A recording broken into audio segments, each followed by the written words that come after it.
Hello guys, welcome to our channel. இன்றைக்கி நம்ம சேனலில் ரொம்ப சூப்பரான டேஸ்டியான நெல்லிக்காய் பிக்கல் எப்படி சட்டுன்னு ஈஸியாக நம்ம செய்கிறதுன்னு பார்க்கலாமா? வாங்க நம்ம எப்படி பண்ணுறதுன்னு பார்க்கலாம். நான் ஒரு 1/2 கிலோ அளவுக்கு நெல்லிக்காய் வாங்கினேன். ஆக்சுவலி இது வாங்கிட்டு ஒரு 2-3 டேஸ் ஆகிடுச்சு. நான் அப்படியே ஃப்ரிட்ஜில் வச்சுட்டு மறந்துட்டேன். அது பார்த்தா ஃபுல்லாக கலர் அப்படியே சேஞ்ச் ஆகிடுச்சு.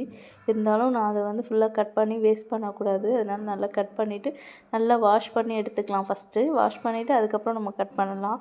நல்லா ஈரம் இல்லாமல் தொடச்சி எடுத்துக்கிடுங்க. இது நீங்கள் நார்மலாக வாங்கி நெல்லிக்காயில் செஞ்சிங்கன்னா ரொம்ப சூப்பராக இருக்கும். நம்ம இப்போ இது சின்ன சின்ன பீஸாக கட் பண்ணி எடுத்துக்கலாம். வாட்டர் இல்லாமல் கட் பண்ணி எடுத்துக்கோங்க. பாருங்கள், இந்த சைஸில் உள்ளே இருக்க சீடெல்லாம் நம்ம கட் பண்ணி எடுத்துடணும். அவ்வளோதான். இது கொஞ்சம் ரொம்ப கலர் சேஞ்சாக நம்ம தூர போட்டுற வேண்டியதான். அவ்வளோதான். இதை நம்ம ரொம்ப சட்டுன்னு ரெடி பண்ணிடலாம். வாங்க, இதை நம்ம இப்போ ஒரு பேன் எடுத்து ஒரு 1/4 ஸ்பூன் கடுகு, ஒரு 1/4 ஸ்பூன் வெந்தயம், இதை எல்லாத்தையும் நல்லா ட்ரை ரோஸ்ட் பண்ணிவிடுங்க. ட்ரை ரோஸ்ட் பண்ணிவிட்டு நம்ம இதை ஒரு மிக்ஸி ஜாரில் சேர்த்து நல்லா பவுடராக அரைச்சிக்கலாம். அவ்வளோதான். ஏன்னா நம்ம கொஞ்சம் தான் செய்ய போகிறோம், அதனால் நான் கம்மியாக தான் செய்கிறேன். இப்போ நம்ம நெல்லிக்காய் ஒரு ஸ்டீல் பாத்திரத்தில், வாட்டர் இல்லாத பாத்திரத்தில் போட்டுட்டு அதில் வெறும் மிளகாத்தூள் நல்ல ஒரு 2 ஸ்பூன் அளவுக்கு சேர்த்துக்கோங்க. அவ்வளோதான். நம்ம இதில் கொஞ்சமாக உப்பு சேர்த்துக்கோங்க. உப்பு ரொம்ப போட வேண்டாம், தேவையான அளவு போட்டால் போதும். அப்போ நம்ம அரைச்சி வச்ச பொடியும் அதில் சேர்த்துக்கோங்க. அவ்வளோதான். இது நான் செக்கில் ஆட்டின நல்லெண்ணெய் தான் இதுக்கு ஆட் பண்ண போகிறேன். நீங்கள் நார்மலாக ஆயில் கூட ஆட் பண்ணலாம், ஆனால் நல்லெண்ணெய் ஆட் பண்ணால் ஊறுகாய்க்கு ரொம்ப நல்லது.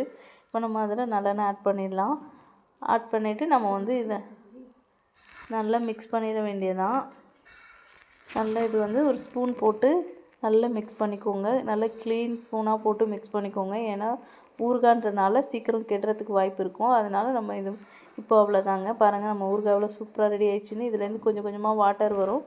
அதனால் நீங்கள் வாட்டர் வராத மாதிரி பார்த்துக்கோங்க. பாருங்கள், நம்மளோட ஊறுகாய் எவ்வளோ சூப்பராக ரெடி ஆகிடுச்சின்னு. நீங்கள் இதை ஃப்ரிட்ஜில் கூட ஸ்டோர் பண்ணி வச்சுக்கலாம். இதுலேருந்து கொஞ்சம் கொஞ்சமாக ஜூஸ் அதில் இறங்க இறங்க அது நல்லா ஊறிடும். அவ்வளோதான்.